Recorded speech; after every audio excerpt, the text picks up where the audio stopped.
KoshienCast. Matt? Sorry, I was waiting for you to catch up. My name is Matt, and joining me today is a very special guest. Oh my gosh. Oh, that's gonna sound... Oh my gosh. Okay. Yeah. That was so good. I was so confused. I just checked my phone. I assumed we disconnected. Well, alright. Well, it worked. Whatever you're trying to do clearly worked. Hey, so what brings you on today, Matt? What do we got to talk about? We are going to talk about the 13th and final week of the spring season, in which we will cover all sports anime that aired between June 25th and July 1st. So we're going to switch things up a little bit today because we have the finale of Yowamushi and Tiger Mask. We're going to talk about those two shows at the end, give the bulk of our time to them, and we'll just talk about our continuing archive shows, Encouragement of Climb and Big Wind-Up up front. Cool. So with that in mind, Matt, would you just be willing to jump into Big Wind-Up? I would be willing. Okay. Alright, so this Big Wind-Up episode 13, it's essentially prep for the beginning of the Summer Koshien Tournament. The major focus of the episode is that they have the opening ceremony, in which all the teams that are competing in the prefecture tournament all go to the field where the finals are held, and they all walk in and they stand on the same field along the outfield together. And all the friends and family are there to see everyone in the same place at the same time, and that's paired with the team planning for what their strategy is going to be against Tosei. Nishira's manager did some research on the video of Tosei, and they think they have a plan of attack. Of course, as soon as Abe tries to help Mihashi memorize the tendencies of the other batters, he starts crying and just begging Abe to do it for him. But the episode ends with some discussion from Himada. There's some allusions to there being reasons for his being held back other than his grades and the fact that he used to play baseball. And there's a few shots of Tosei getting ready for the game itself. So we'll see those bear out next week. Okay, so my impression of this episode was that it was kind of setting up some events for later on in the series. I think even for things that we haven't seen in this anime. So I think the whole point that the whole thing that they were getting at for Hamada is that he's actually a very talented player, but he's kind of lost some confidence in himself because of his little league elbow. Yeah. And I kind of get the sense that they're setting Hamada up to be kind of the phantom member of the team.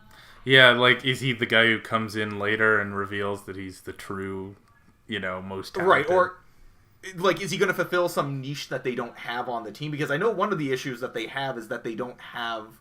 Because, I mean, they have Tajima as, like, a backup catcher, but he's not really, like...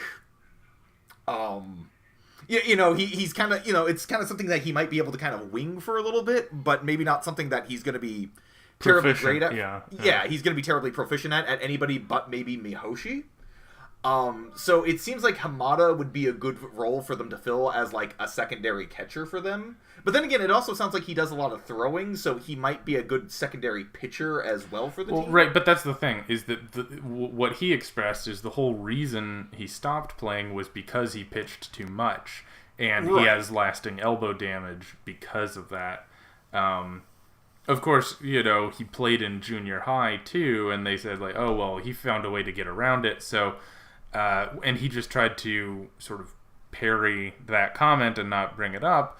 So my assumption is that it's not that he lost confidence, it's that something happened. So he used to play baseball, and then something happened where he got in trouble, and he's not allowed to play anymore because of something that happened on the field.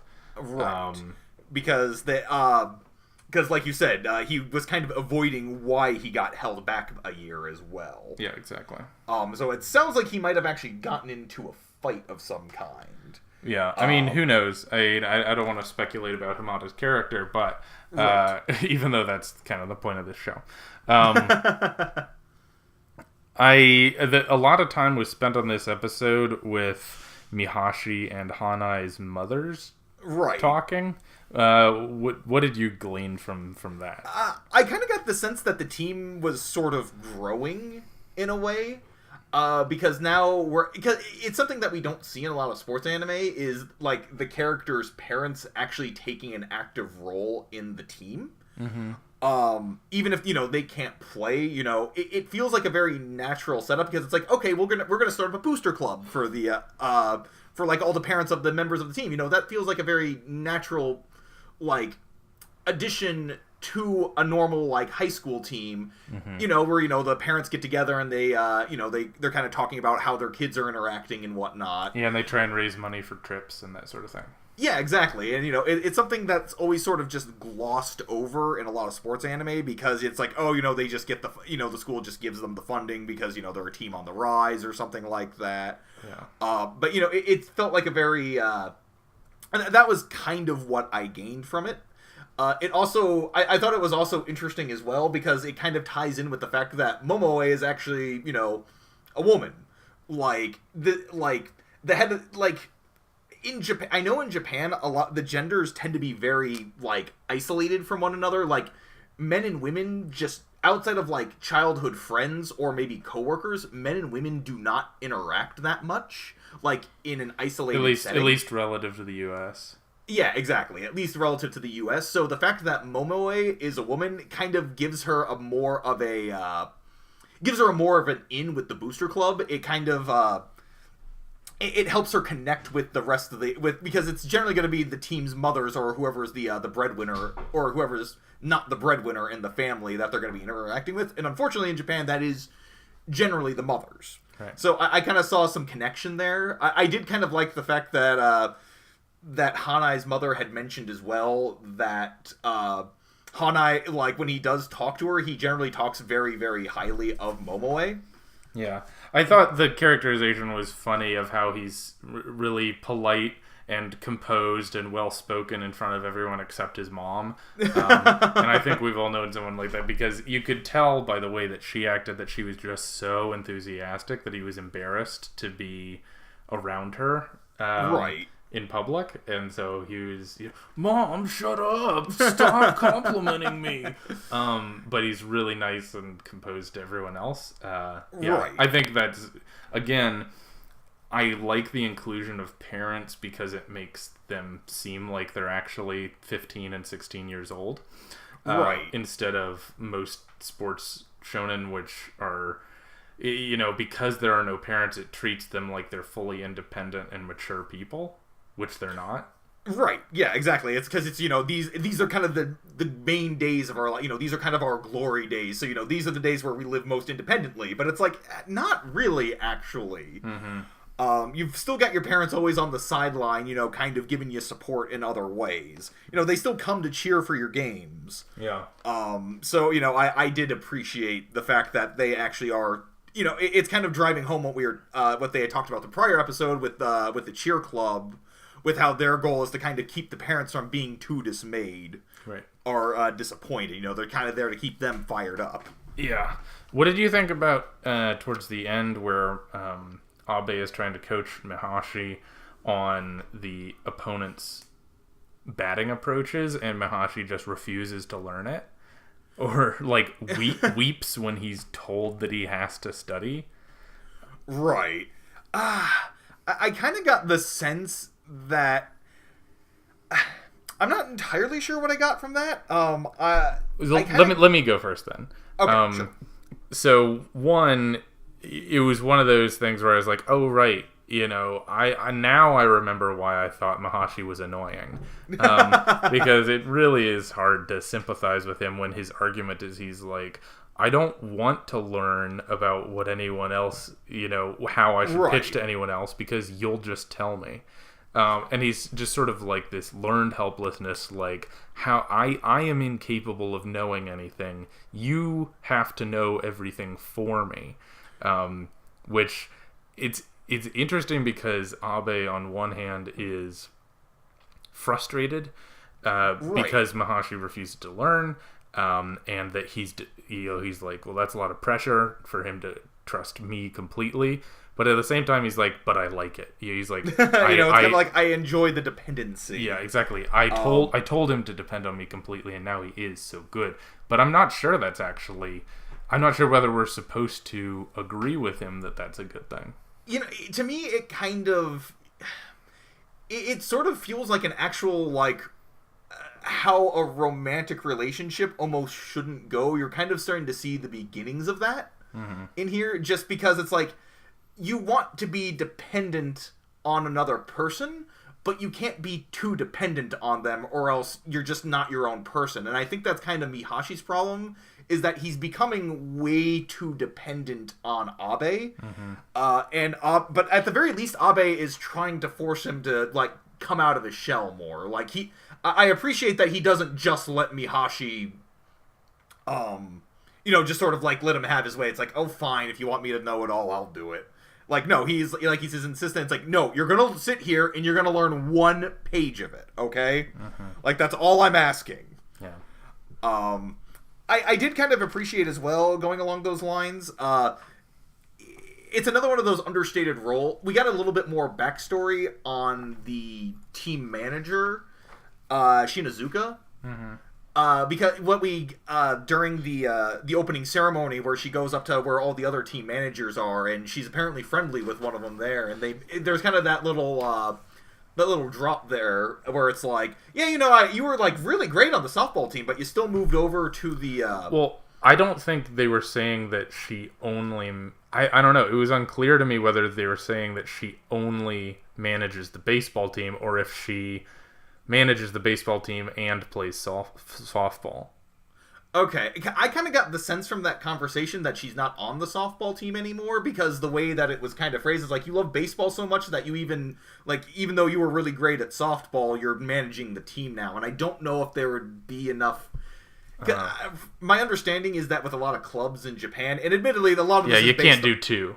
I know. Yeah, I think you can do 2, but it depends on, like, the timing of the meetings. Right. And I can't imagine, and especially with something like team manager, that might conflict with the times. Well, then again, maybe it wouldn't because baseball games, they're going to take place probably on the same field. So I don't know. I mean, I guess at the end of the day, it wasn't clear, but it was cool to see that Shinaoka has a little more going on. The only downside of that interaction for me was that as soon as they got through the formalities, they were like, so are there any boys you like? No. It's like, because we can't have a conversation between the only 2 girls in this show without talking about boys right. they like. Hey, but Momo is a character, and she's not generally talking about the boys. Yeah, but she's an adult. That's what I'm saying. That's like, fair. The only girl their age just has to immediately talk about what boys she likes with the only other girl their age that we've even seen. Right. No, you're right. So, speaking of girls their age, would you like to discuss Encouragement of Climb? That was a great transition, by the way. Thanks. So we're covering episodes 17 and 18 this week. So the first episode is basically the girls hanging out at the just at the base of Mount Tanagawa. And there's kind of like this adult playground there and they're kind of playing on all the equipment there. The major takeaway from that episode is that they have to cross a suspension bridge at one point, and Aoi gets really nervous, and Hinata kind of forces her along. She basically just walks up and like kind of grabs her and holds her hand across because she's trying to get her used to the ropeways. She's kind of trying to like slowly introduce that to her so she doesn't get too nervous about it. The second episode was entirely different. It was about acquiring a part-time job. Aoi needs more money for, paying for all the equipment she's buying for hiking. And she ends up getting a part-time job at a bakery where she needs to learn how to smile. And she gets better and better throughout the day. Hinata comes into the bakery at the end of the episode and kind of helps ease her nerves. And that's pretty much the set of episodes. Yeah, so some pretty high-octane sports action. They go to a playground and work at a bakery. So, again, although a series may, in principle, be a sports anime, it does not always feature anything about sports. You know, I have noticed that a running theme throughout these episodes, like within this subgenre that we've discovered of cute girls doing sports-like activities. Yeah. Is that we have, there's always the job episode. What do the girls do to get their money? Yeah. Once again, encouragement of climb ends up being better than its competition. Yeah, I would call it less bad. Yeah, honestly, outside of the whole thing about talking about how Aoi needs to learn how to smile so that she can look pretty, I would say it was overall still a pretty solid episode because we've had a lot of build-up out. I think what makes it work for me, at the very least, is that we've had a slow build-up of this. Because she couldn't afford to buy a jacket for her to go to Mount Fuji. She couldn't afford a raincoat, so she had to borrow one. So she had to get one from Kaede. Yeah. It's finally to the point where she's realizing, okay, this is something I really want to do. I better find a job for it. Yeah. And, it's like, I thought this was at least... I don't feel like this episode came out of nowhere, at the very least. Yeah, and, they did at least allude to mountain climbing. Aoi said... You know what? I realize I just get a little better after each interaction, which is kind of like mountain climbing. Like, okay, I guess. Okay, so what you're learning here is that if you slowly introduce yourself to things, you'll get better at it. And you know what? I think that's a perfectly fine lesson to take away. I think it's something we all need to learn sometimes. So... again, it's not really something I have a particular complaint about. And, I also kind of appreciated that we, unlike any of these other shows, she had to make a resume. It didn't really, come into play at all, but at the very least it showed, okay, so I have to prepare for a job interview. Here's what I have to do. Yeah. Also, I was impressed by a handwritten resume. Right? Computers are not super widespread in Japan, believe it or not, because most people just use their phones. That's becoming more and more true in the US, but a lot of times official documents are not written, or like documents you use day to day are not generally written on computers. Yeah. Anymore. So. Yeah, it was just kind of a funny parallel where she handwrote a resume at her little desk, and then went to an ID card station that was sitting in the middle of the, on the side of the sidewalk. So both of those things are completely foreign to the U.S. For you to be able to just walk in and get ID photos specifically, because that's a thing that you need enough that there's a stand for it in your neighborhood. Right. So I thought that was kind of funny.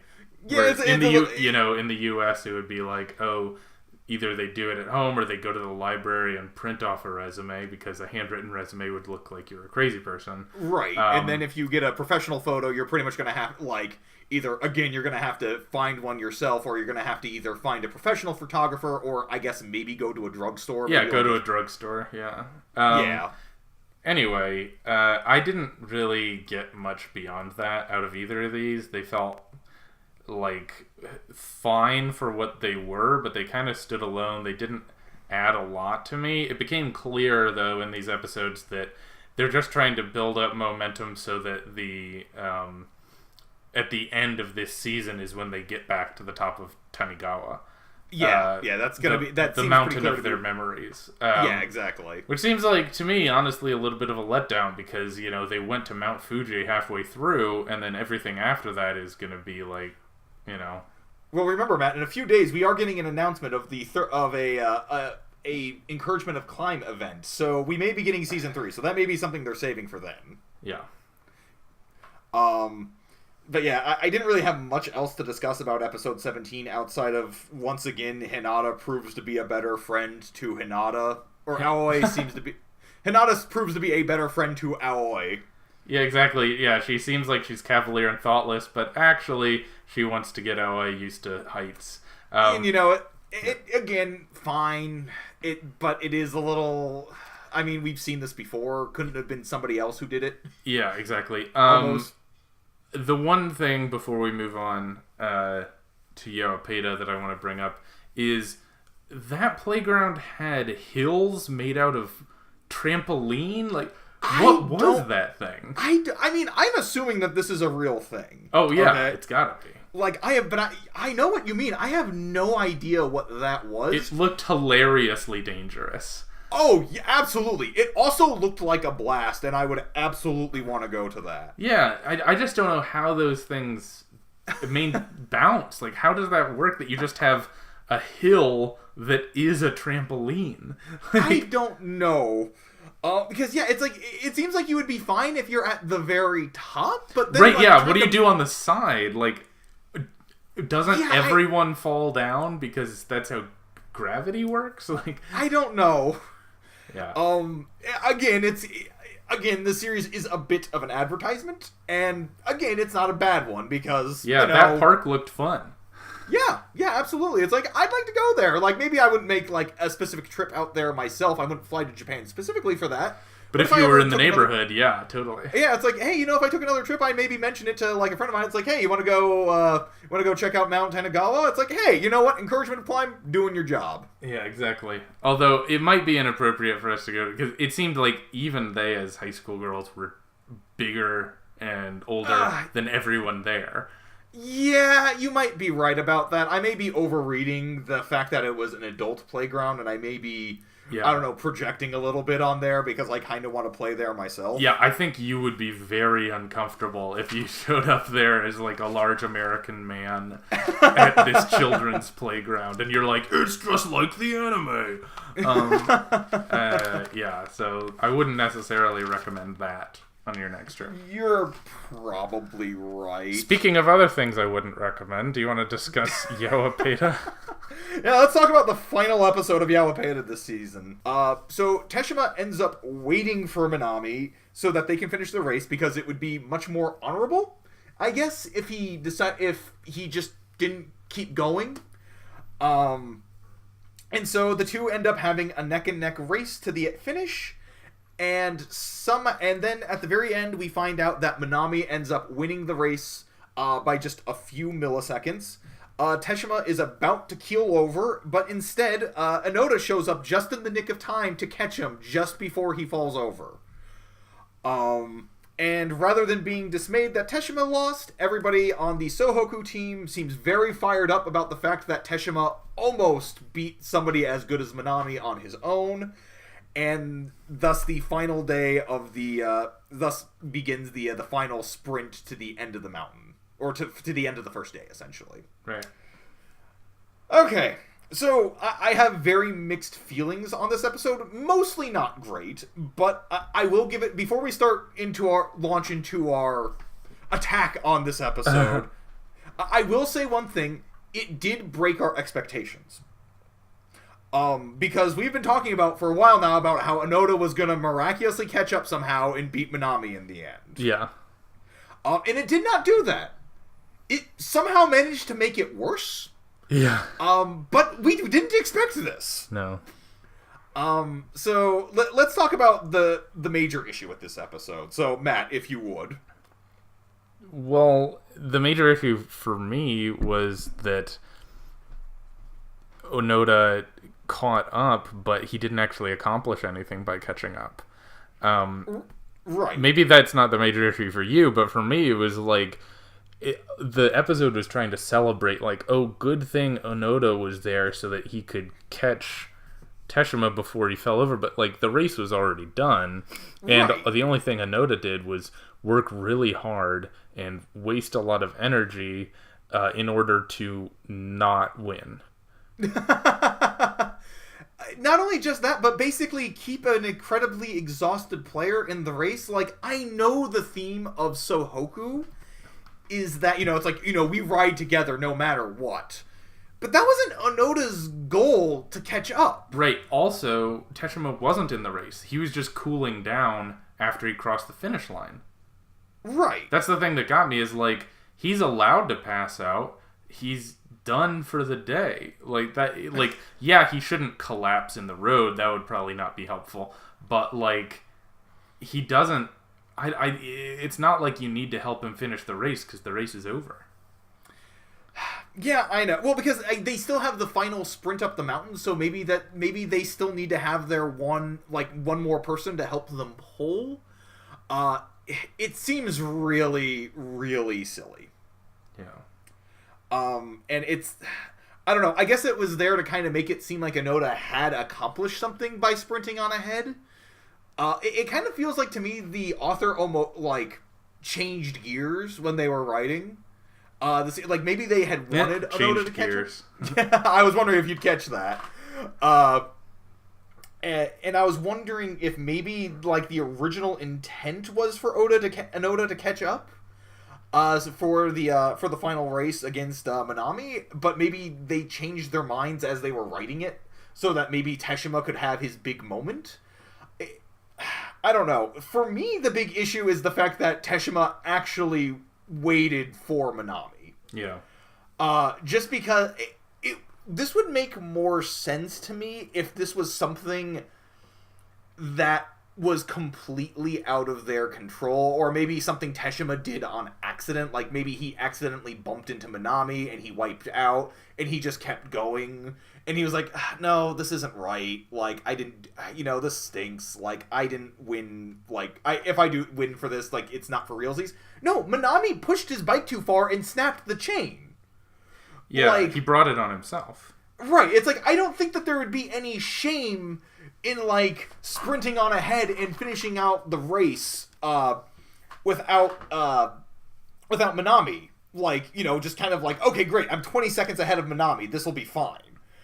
I don't know. It seemed like such, it was trying to make it more honorable than I think it actually was, because there comes to be a point where it just gets stupid, and that's kind of what it felt like for me. It's I agree. I mean, because, the fact of the matter is that the way Teshima rode forced Minami to make a risky choice in shifting while he was on an incline so much. Right. So the fact that his chain came undone was a product of Teshima riding well, and he should get credit for that. But no, and all what bothered me was the commentary by all the onlookers of saying, well, yeah, I mean, you could keep going, and, you could just pretend like you didn't even notice, and how could anyone prove you wrong? But it's better if you wait for your opponent. It's what sort of unwritten rules are these? Where there's, that's just what frustrates me, where you have this perfectly proper way to win, and, there's this shame associated with winning based on someone's mechanical trouble. Right. And I think, again, it wouldn't have bothered me if there was, if there was anything else, but this felt this didn't feel like it was an unearned victory by Teshima, This didn't feel like a random happenstance. This felt like it was Minami's fault, and again, the series is trying to make it so Minami still we can't have Minami not be a brilliant genius, almost. Yeah, I don't know why it wants us to root for Minami. Right, and the fact that everybody is, because on one hand, I guess I kind of get it, because they're wow, because they don't know what happened, so they see it, and it's wow, Teshima was only a few milliseconds behind Minami? That's incredible. Mm-hmm. I didn't realize he was that good. I do get that, but at the same time, he should have won. Yeah. I don't know. It's not great. Yeah, it was kind of a frustrating way to end a frustrating season. Yeah, I could say that I hope it'll pick up next season, but I don't know. My hopes are not exactly high, but we've got at least 6 months to wait until that happens. Right, and keep in mind, Matt, we have a big event coming up at the beginning of this next season. This episode ended. The post-credit sequence showed that the former third years of Sohoku are showing up at the Inner High. Makishima actually flew in from England to come root for the team. Mm-hmm. And honestly, I don't know what to really glean from that, because I get that's supposed to be kind of a big hype moment. It's oh man, they're coming back, it's we gotta tune back in for the 4th season. But it's what can they feasibly do? Yeah, no, it's just that they're more interesting characters than Kaburagi, and people want to have them around. you know? Yeah, a little bit. It's just kind of like, oh boy, like my favorite characters from like last season, you know, they're finally coming back. But it's like, they're not gonna be able to achieve anything? Yeah, well, they're just gonna talk really confidently and predict the future like everyone else in this show. Yeah, pretty much. So, I don't know. I don't have a lot of hopes going into it. But speaking of things we didn't have a lot of hopes in, did you want to talk about Tiger Mask? I would love to. So this is Tiger Mask episode 38. The focus here is actually on Haruna, as she joins the girls wrestling movement, otherwise known as GWM, under Miss X, and they try to create a new brand for women's wrestling in Japan after Miss X left GWM. Haruna gets sort of like her public debut as Spring Tiger, but they change her name to Springer. And she, along with the Candy Pair and Miss X, team up to do a match, and Haruna gets paired up against Mother Devil, who's a gigantic woman, apparently the most notorious female wrestler in Japan.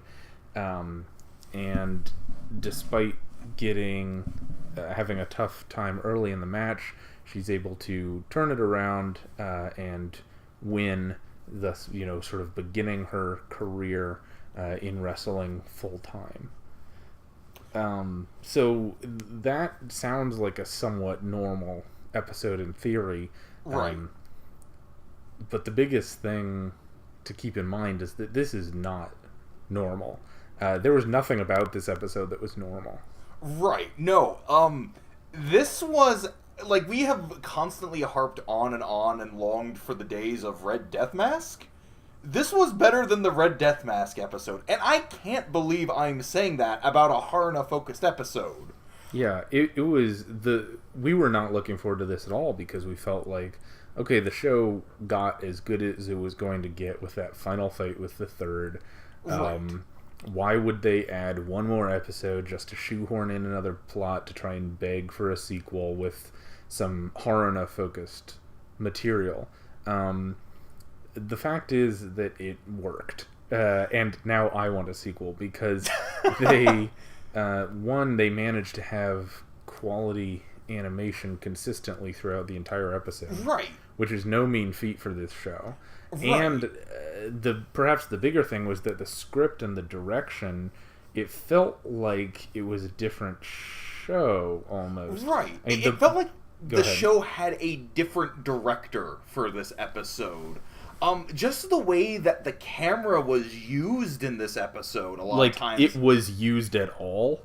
Yeah, like, exactly, because so much of the show is just, like, static shots of the characters talking back and forth. There's not, like, a lot of, like, weight or, like dynamic, like, camera movement during, like, any of the fights, because generally the way that the camera worked during the main show is just sort of static and just letting the characters, you know, act out. This felt like the camera was actually part of the action. You would get, like, a lot of, like, I think the most distinctive shot was when Haruna was using, like, her killer move that she came up with, where she does, like, her spin kick, and she's, like, running along, like, the ropes, and it's, like, the camera is just, like, following her, like, right there. It's, like, this really neat, like, low-angle shot just chasing her that, like, it really captures, like, the intensity of these movements that she's making. Yeah, I mean, I'll admit, while I was sitting there watching it, like, I was getting emotional almost, because like, it was so well done. I just felt like I was watching something incredibly special. Right. It was I've never had an experience like this where I can watch an entire show that is consistently subpar, and then the last episode completely subverts my, like, I don't know how to even summarize this show anymore, because the last episode was so good. Right? Like, and you were talking about, like, the animation as well, like, before as well, about how they improve that. Like, I think the major key thing here is how characters could, like, make different faces. Right. I know. Yeah, there was just an amount of expressiveness that Right. they were able to animate for the first time. Right, yeah, exactly. It's like Haruna has like pretty much every character in the show has had like just sort. I didn't really notice it until this episode, but everybody just kind of has this blank expression on their face all the time. Yeah, and it's like in this one you see like Haruna like gritting her teeth, like getting excited, and it's like you're kind of there with her. Or it's like not even like Haruna. There's this great scene where like they cut to Odin and Takuma in America, and they're watching like the match on like a on like an iPad or something like that, on a tablet essentially, in like a bar. And like Takuma's like watching the match and he sees Rory there, and Odin's like kind of like giving him this sort of like jeering, like this sort of like snide grin, like, oh, you know her, don't you? Yeah, you know who Rory. It's like, oh, so who's Rory, huh? And it's like, where is this? I know. Why? It's just very strange because this episode did a great job of balancing, being serious about wanting, for Haruna's plot of like trying to get the approval of her family, trying to follow her dream of being a wrestler, while at the same time sort of acknowledging some of the silliness of the characters and the concept. Right. But it didn't feel like it was making fun of itself. It just, it felt like it was acknowledging that it was professional wrestling, Right, yeah. Like, this is going to sound weird. This show has always tried to kind of meet everything halfway. Like, it can never go, like, full on in one direction. It kind of felt like that for this episode, almost, because it felt like this was supposed to almost be like a parody episode, but they didn't really quite make it there. But somehow, by doing that, they somehow managed to achieve like a perfect balance of what the show should have been. Yeah, I mean, the amount of honest human sincerity in this was so much more believable than the sort of like hard-nosed, gotta be the best, gotta get revenge sincerity plot of the 37 episodes before it. Yeah, kind of like, I will say, it's like, I still don't really quite get why Haruna wants to be a wrestler outside of, I guess, she's grown up around it, so I guess it would just be sort of a natural thing for her. And I still don't really quite get why Haruna's mother didn't really want to, but this, again, right, this almost felt like... They didn't give us any time to learn those things. I feel like if they had structured the show the way that, this episode was, we would learn those things pretty fast, because I feel like there was so much more characterization in these 22 minutes than we got for most of the rest of the show put together. Right. Yeah, this episode almost felt like it was meant to be like a really good first episode to something else. I know, and I mean, honestly, if that's what they're doing, and they put a ton of resources into this so that they could, make the case for a sequel, like a Spring Tiger sequel, I'm fully on board, because as long as they can keep whoever did this, like, I don't know who's responsible for this episode being what it was, but as long as they can keep them in place, I fully am hyped for a sequel. Like for the Spring Tiger or Springer like spin-off series. Like, no, I mean, I'd be down for it. I don't think I'm quite as amped on it as you are, but it's like, yeah, you know what? This episode instilled like a lot more confidence in me, which is, again, a shame because it's the last episode. I know. I mean, honestly, I kind of want to sit down and watch this again. I just had so much fun with it. One other thing I really liked about this episode too was like, we're kind of like, we actually kind of get like a weird character building moment for like Miss X and like her trying to kind of reach out to Haruna a little bit, even like, again, these are two characters who have never really gelled. I guess when I think back to the mainline series, they did have a lot of interactions, so it was really, again, it was kind of fun to see these two characters kind of try and come together just a little bit. Yeah, and have, a relationship that wasn't defined by Miss X having to work for GWM. I mean, she went so far as to reveal that she has a name. Like, Miss X isn't her name. Her name is Sandra, of all things. And, it was partly by virtue of her character design. Miss X has always seemed like a totally absurd, unrelatable person. Right. I mean, most of the characters in this show are difficult to relate to because they're not given enough characterization for you to begin relating. But this episode did a lot just to make Miss X seem human, and oh my goodness. Right, like, she actually seemed, like, she didn't really come off as just being sort of an exaggerated, like sort of just sort of sexy, like, figurehead for GWM. Like, she actually kind of came off as being more of, like a shrewd businesswoman who's kind of starting to soften up just a little bit. Yeah. Like, she's kind of like, she has that kind of moment where she reaches out to Harna and she's like, my name is Sandra, you can call me that. It's fine, we're going to be working together. Right. And can I just say on a related note that it's so strange for this show to have jokes that are funny. No, you're right. You're absolutely right. The show has attempted humor, and it's always been like... Most of the time it falls flat, It falls flat, and you're just like, oh my god, just shut up. Yeah, I'd rather... Like, for most of the show, I would prefer them to just not try to be funny, because it was so ineffective. But in this episode, I laughed out loud multiple times. Like, it honestly worked for me. Like, it felt like it had, like, a sense of timing to it. Like, there's this moment, when, like, the one that that really struck with me, it's such a minor moment, but it showed such an improvement over, like, the comedic timing of, like, the first 37 episodes. Haruna's on the phone with Naoto. with Naoto, and she's talking, and, so the whole problem with this upcoming match is that Haruna's gonna have to show her, she's gonna have to flash her butt if she doesn't win her match. Yeah. And, she doesn't want to tell Naoto what the issue is, and so, but when Naoto is thinking of a move, he's thinking about how many times Haruna kicked him in the butt, and he says, like, so your killer move, but, and you hear this, like, crash on the other side of the line. Like, you don't actually see it, though. And to me, what makes that work is the fact that you don't get to see it. The fact it's just sort of the suggestion. You know what happened, but it's kind of one of those things where it's like they're aware that it's funnier just not to show it. Mm-hmm. And it's like it's weird. It's weird that this staff is aware of anything. Like, it seemed like they weren't. Like, this felt like, so Toei is like a major animation studio that does, like, they do a lot of, like, kid shows. Do you think they just called in the ringers for this? Like they just brought in the big guns and they're like, okay, like, let's get someone who knows what they're doing. We need a sequel. I don't know if it was so much that, because this entire show has kind of felt like they just needed a paycheck almost. Yeah. Like, okay, so we need like a promotional episode. Like, we got this deal with New Japan Pro Wrestling.